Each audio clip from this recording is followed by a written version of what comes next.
Salut à toutes, salut à tous, bienvenue dans Hyperlink, votre cocktail de bulles et de pixels qui décortique l'actualité et l'écosystème de la pop culture. Aujourd'hui, on va rester dans quelques bulles puisqu'on va parler de la saison 2 très attendue de The Boys qui a débarqué il y a quelques semaines sur Prime Video et qui vient d'achever la diffusion de cette saison 2. Pour en parler aujourd'hui, j'accueille tout d'abord PJ. Coucou Océane. Comment ça va ? Ma foi, ça va et je suis très content de venir parler de The Boys avec vous. Avec nous également, on a Karl. J'ai cru que j'allais dire encore une fois PJ et... Exactement, car tous les techniciens se ressemblent, c'est raciste. Et enfin, pour clôturer ce bal de chroniqueurs, c'est Karel. Comment ça va ? Je me suis dit que t'allais confondre Karl et PJ ou Karl et Karel, et en fait non, tout va bien. En tout cas, voilà, The Boys saison 2, ravi de venir aujourd'hui avec vous pour parler de racisme. Ça va être génial. De racisme, de nazisme aussi, Pas mal de choses, effectivement. Excellent programme. Donc avant de commencer, on vous rappelle que nous sommes présents sur les réseaux sociaux, puisque nous sommes présents entre autres sur Twitter, sur YouTube et notamment aussi sur notre Discord où on vous attend pour discuter de nazisme. J'ai envie de dire... Entre autres sujets des plus délectables. C'est parti pour la critique. Minable, méga minable. Faudrait trouver un argument plus original. Après un an d'attente, The Boys remet le couvert sur Amazon Prime Video avec une saison riche sur la forme, mais un peu en deçà sur le fond.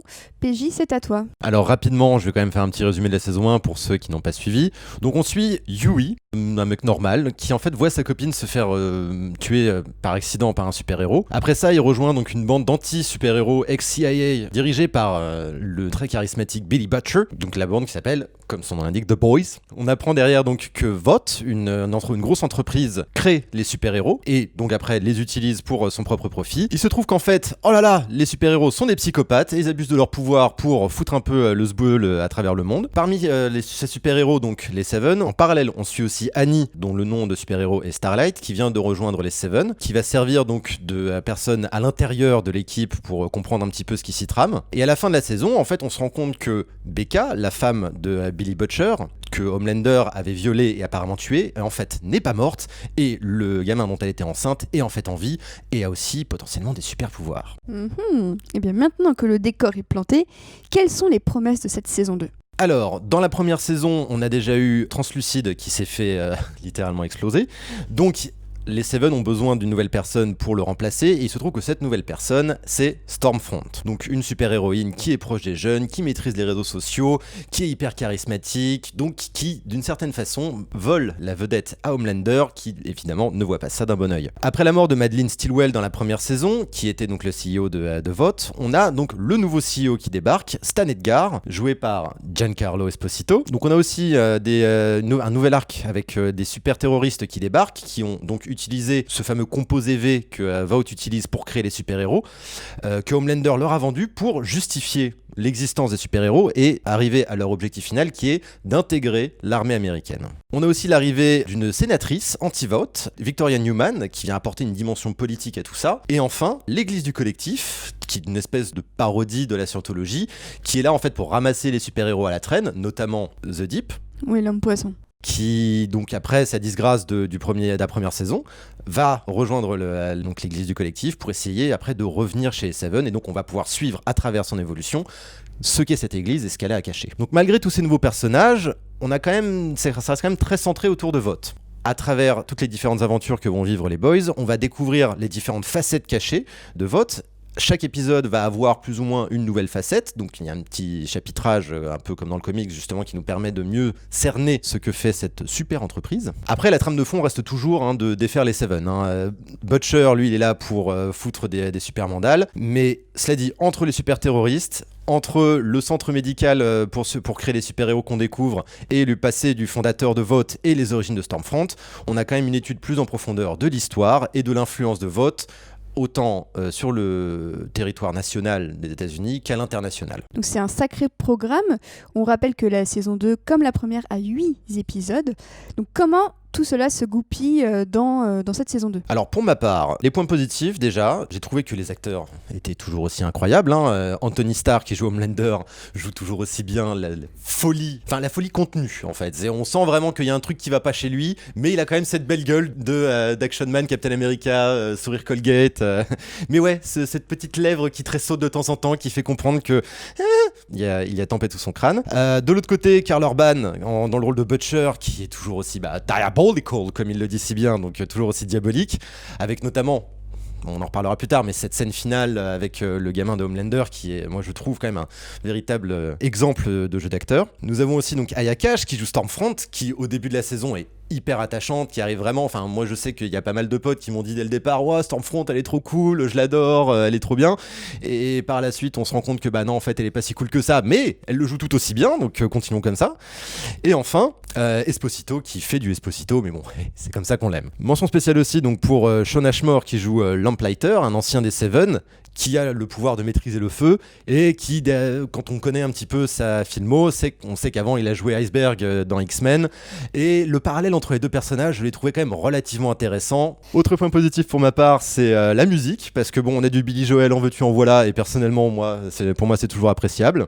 D'ailleurs, petit truc que j'ai trouvé assez marrant, c'est que malgré le fait que Stormfront existe déjà dans le comics, le fait de l'avoir mis sur le devant de la scène dans cette saison, en sachant que Huey est fan de Billy Joel, Stormfront étant le nom de l'album de We Didn't Start the Fire, qui est quand même une chanson sur c'est pas notre faute, c'est pas notre génération, c'est celle d'avant.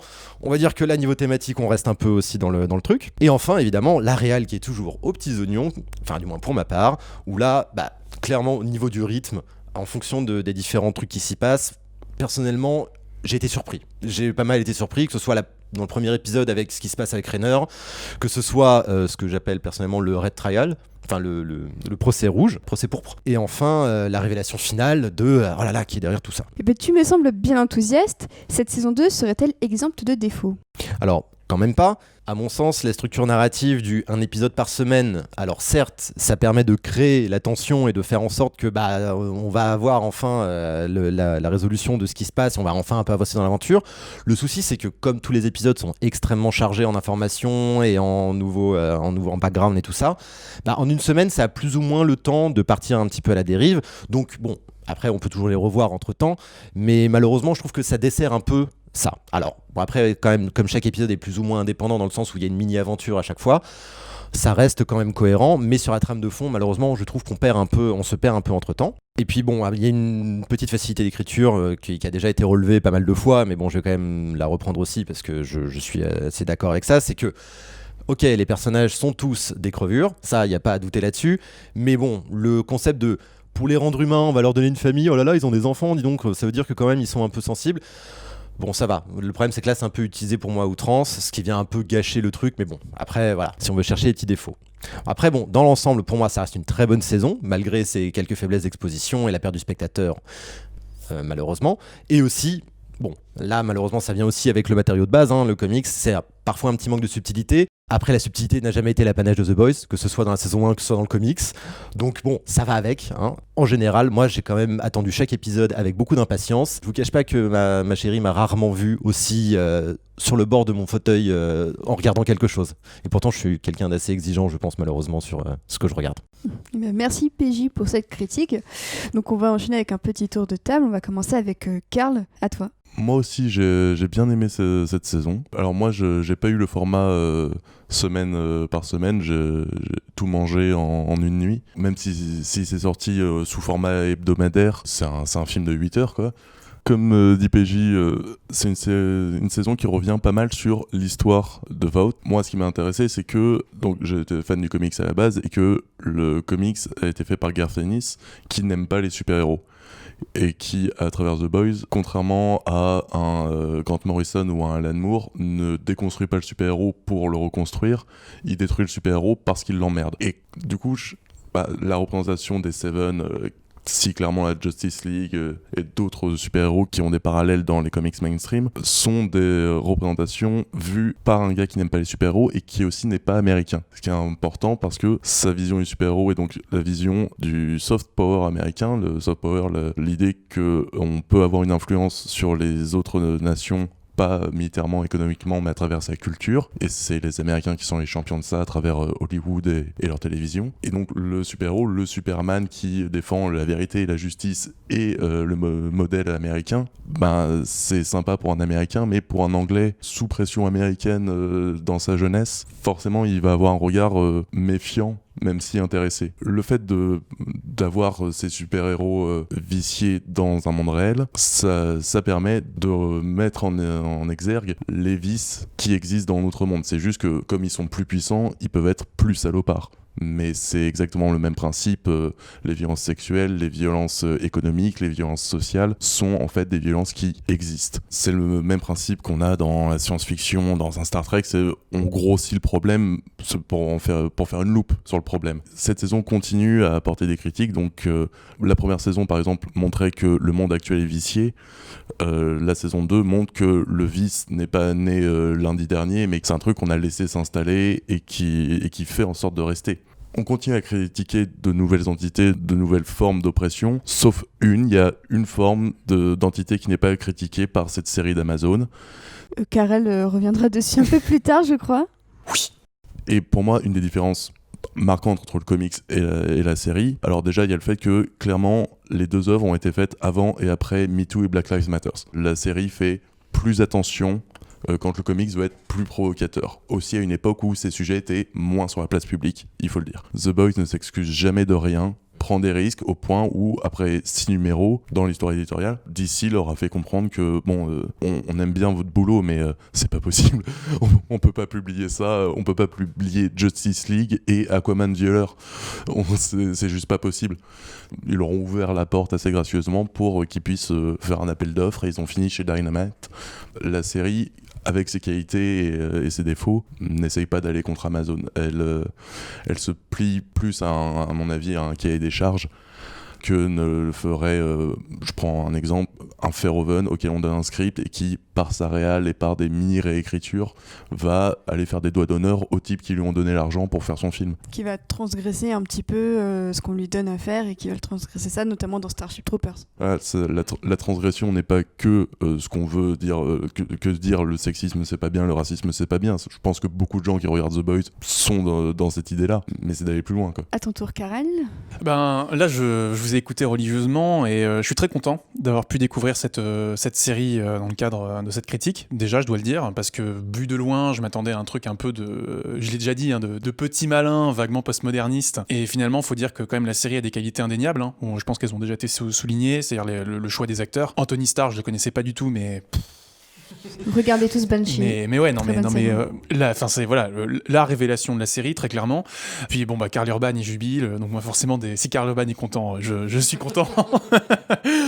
Effectivement, la série a pour grosse qualité de taper dans plein de directions, que ce soit l'ultralibéralisme, l'alt-right aussi, l'industrie pharmaceutique, le patriarcat, les évangélistes, la scientologie, les réseaux sociaux, même le porno. Ce qui est assez malin, c'est que on voit bien que la série tape dans tous les sens pour dénoncer un système. Un système où justement, t'as deux hémisphères qui se partagent le gâteau, c'est d'un côté les puissances d'argent et de l'autre côté l'extrême droite, qui vont du coup instrumentaliser cet imaginaire super-héroïque de l'individu tout-puissant pour déposséder le collectif de son potentiel d'action, déposséder les citoyens en fait. Et ça c'est hyper intéressant parce que c'est peut-être la première œuvre culturelle récente, pop culture, qui montre de façon aussi explicite que, je dirais, l'ultralibéralisme et l'extrême droite fonctionnent main dans la main en fait, que l'un nourrit l'autre et que c'est totalement compatible. Il faut au moins reconnaître à cette série le fait qu'elle met le doigt sur quelque chose d'assez fort. Le problème, c'est qu'à mon avis, elle va pas suffisamment au bout de cette logique-là. Typiquement, on avait déjà eu des films américains qui tapaient très fort sur, notamment à l'époque, les évangélistes. Je pense à Elmer Gantry, qui est un film extraordinaire avec Burt Lancaster. Je vous recommande ce film, au passage. Mais du coup, là où la série The Boys, pour moi, gagnerait à aller au bout de sa satire d'un système, elle se retient de le faire pour recentrer ses enjeux sur des personnages. Du coup, ça affaiblit la portée de l'œuvre, je trouve. C'est là que pour moi, la saison 2 perd ce qui faisait le sel de la saison 1 parce que le personnage de Stormfront réduit totalement les enjeux à un personnage et je trouve ça un peu dommage. Pourtant le personnage de Stormfront il est intéressant, il dresse une filiation très explicite entre les nazis et l'idéologie néolibérale actuelle et on le sait d'autant mieux que dans le cadre de la guerre froide les États-Unis ont accueilli des nazis. Opération Paperclip. Voilà par exemple, ne serait-ce que pour finir d'une part les travaux d'Oppenheimer mais aussi pour rejoindre la CIA, etc. Donc ce personnage vient nourrir cette satire-là, mais le problème c'est que l'enjeu il se résume pas à un personnage quoi. C'est que c'est un système. Moi j'ai hâte de voir ce que la saison 3 va faire de ça. Parce que si ça se termine là, il va manquer un truc, quoi. Je voulais poser une question à Karl, parce que j'ai lu aussi les comics. Pour ceux qui découvriraient un petit peu The Boys avec la série, dans les comics, Stormfront est un homme. Et là, ils l'ont transformée en petite femme d'1m55. Et d'ailleurs, Ayaka est juive. Donc l'ironie de la situation n'aura échappé, je pense, à personne. Est-ce que tu penses que c'est un choix d'adaptation pertinent sur ce coup-là ? Je pense comme il l'avait fait avec Stillwell dans la première saison, qui était également un homme dans le comics. Il voulait donner cette intrigue sentimentale à Homelander, car elle parlait des rapports entre l'ultralibéralisme et le nazisme. Là, il tombe littéralement amoureux, il baisse très fort, quoi. Les deux ont des aigles sur leur costume en plus, j'avais trouvé ça assez intéressant. Oui, Moi, justement, si je peux me permettre sur ce changement de personnage, certes, t'as Stillwell, Stormfront, mais t'as aussi, pour le coup, la sénatrice. Qui à la base n'est pas dans le comics, ou du moins qui est censé être Vic the Vip. Vic Newman dans le comics c'était effectivement un homme politique, mais qui est pareil, un petit peu trouble, un petit peu bizarre. Exactement. Mais alors moi justement c'est là où j'ai été très déçu à ce niveau-là, c'est que, déçu. Clairement la série, comme le disait Karel, tape partout. Il y a cette irrévérence qu'on a dans le comics. Cela dit, dans cette adaptation, j'ai l'impression, du moins, qu'il y a un côté, ouais, ok, on sait que, comme le disait Karl, c'est post-MeToo et post-Black Lives Matter, mais le fait pour moi d'avoir mis des personnages féminins à la place de ces enfoirés qui étaient dans le comics, ça redistribue en fait la question en disant ok, la woke culture c'est un truc, on connaît, il y a des bons trucs, il n'y a pas de souci, mais faites attention quand même, parce que derrière cette woke culture, il peut y avoir des nazis, je sais pas quoi. Mais moi c'est comme ça que je l'ai compris, et je trouvais ça un peu limite en fait, notamment à la fin, comment ça a été mis en scène, et notamment par la révélation finale en fait, la dernière scène, où là, moi j'étais c'est... Le personnage de Newman est complètement pompé sur AOC, ça en va même jusqu'à la référence de sa vidéo de danse qu'elle a fait, tout ça, donc clairement oui, c'est une parodie de AOC. Cela dit, après, la mettre dans le rôle dans lequel elle est mise dans la série, pour moi ça renverse un peu malheureusement le message qui aurait pu être un peu plus... Mais après bon voilà, moi j'avais peut-être mal compris, j'ai peut-être mal lu, mais bon. Justement, je pense qu'on a glissé en zone spoil, hein, je pense qu'on voit très clairement. Depuis très longtemps. Voilà, depuis un moment. Non, mais au moins, non, mais c'est là-dessus peut-être un truc qui me fait attendre la saison 3.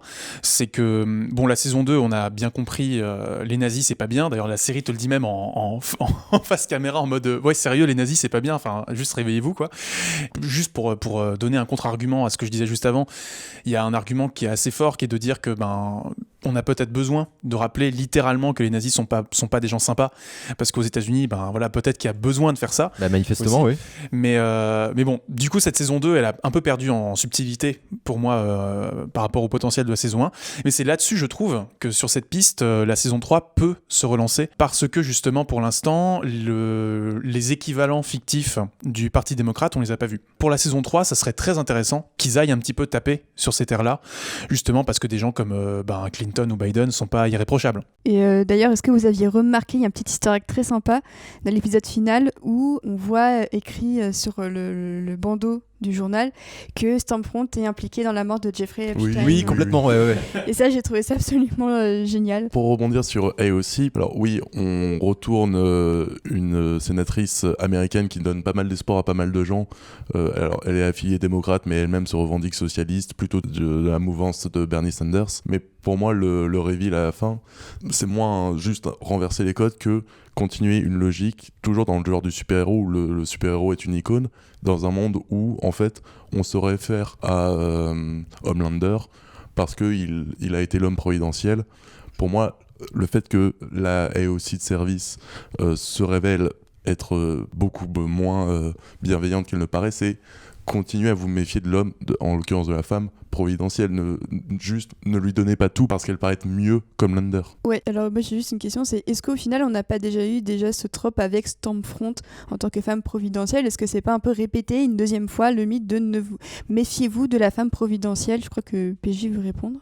Si je peux me permettre, justement, le principe de The Boys, c'est de critiquer non pas seulement les super-héros, mais juste le pouvoir de manière générale et la façon dont il est utilisé. Donc peu importe que ce soit un homme, une femme, peu importe la couleur de peau, peu importe tout ça, c'est de toute façon le pouvoir corrompt, et que tu sois dans le camp du bien, le camp du mal, de ce que tu veux, peu importe, même si tu essaies de bien faire, de toute façon, tu ne peux pas ne pas te salir les mains. Là, j'y vois plus une critique du pouvoir, de manière générale, de comment tu l'utilises, mais ça, c'est inhérent même aux super-héros. C'est-à-dire que, autant comme tu le disais, par la soft culture, que même physiquement, juste le super-héros peut t'envoyer dans la stratosphère, donner trop de pouvoir à une personne et individualiser, comme le disait Karel, c'est justement très problématique. Et au sein même, justement, de cette communauté qui est censée être les 7, bah, au final, t'as quand même Homelander qui gère le tout, parce que justement, il est omnipotent quasiment. Donc, même si, Queen Maeve, elle essaie de faire des trucs, ou que A-Train essaie de faire des trucs, bah, t'auras toujours Homelander qui, si ça lui plaît pas, pourra toujours dire non et lui foutre une meuf et l'envoyer ailleurs.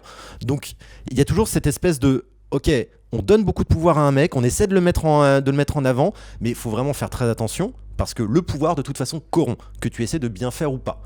Bon, après, ça, c'est ma vision du truc. Là aussi, j'ai peut-être. Et pour l'instant, c'est vrai que le plan de Victoria Newman est encore assez flou. On ne sait pas pourquoi elle fait exploser des têtes. C'est peut-être sur ça aussi que la saison 3 pourra s'orienter. C'est est-ce qu'elle continue malgré tout à exploser ses têtes pour une bonne raison, ou est-ce qu'elle veut prendre le contrôle full méchante? Ah, si c'était le comic, ça serait juste un fétiche sexuel. Oui, mais respectons les fétiches sexuels. Tant que les gens restent en vie jusqu'à la fin, ouais. Voilà.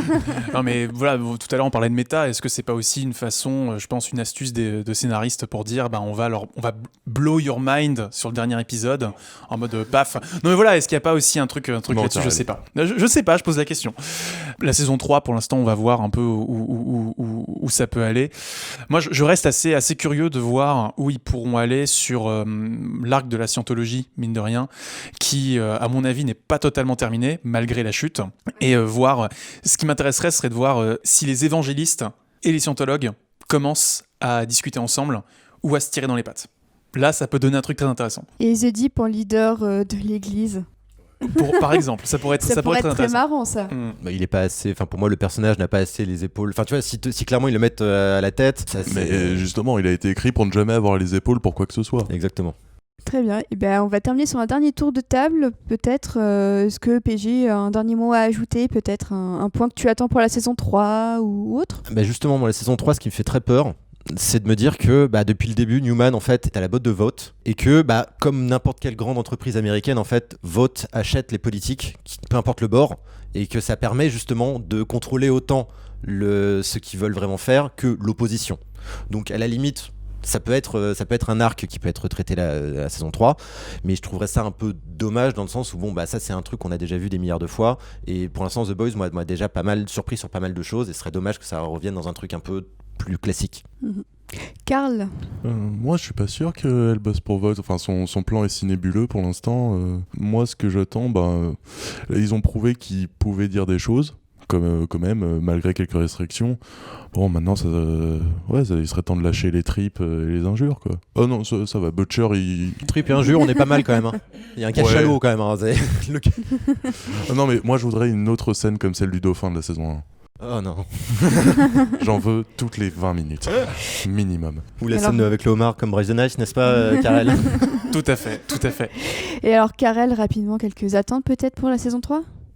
Rapidement, moi, j'ai une petite trouille qu'on n'a pas abordée maintenant, c'est qu'il y a un spin-off inspiré des G-Men, qui apparemment est une BD interne aux comics d'origine. C'est un arc narratif du comics. Ce qui me fait un peu peur, c'est qu'on arrive dans une logique de franchise, et où que du coup, en fait, cette œuvre finie, qui est censée détruire la décennie qu'on vient de traverser avec des blockbusters hyper normés, hyper codifiés, deviennent à son tour une franchise et finalement participent au système qui est dénoncé. Et j'ai juste un petit peu peur de ça, d'autant que on a eu du gore, on a eu du cul.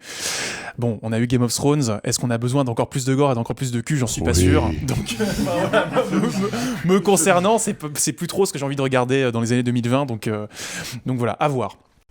Curiosité en tout cas, puisque Amazon avait refusé une scène dans la saison 1, celle où Homelander se masturbe au-dessus de New York, et ils ont décidé pour la saison 2 de l'accepter en toute fin de saison. Donc ça prouve qu'Amazon a quand même un peu confiance en le produit et qu'ils pourront peut-être aller plus loin.